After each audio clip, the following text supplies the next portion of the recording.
स्वातंत्र्यवीर सावरकरांनी तुरुंगाच्या भिंतींवर आपल्या ओळी लिहिल्या हे आपण नेहमी ऐकतो. संजयवर जवळजवळ तशीच पाळी आली होती.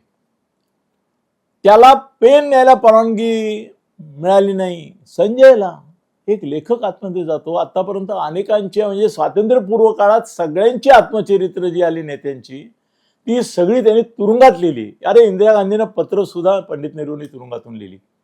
त्यांना पेन देत होते, पॅड देत होते, लिहायला देत होते.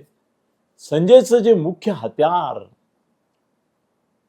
त्याच्या लढाईचं हत्यार पेन, ते काढून घेतलं आणि जेलने सांगितलं नाही तुम्ही यांनी स्वतःला इजा करून घ्याल. अरे जो माणूस स्वतःहून त्या ईडीच्या सापळ्यात शिरलाय तो कशाला स्वतःला इजा करून घेईल. त्याला त्या हौतात्म्य हवंच होतं ते. पण पेन काढून घेतलं, कागद काढून घेतले.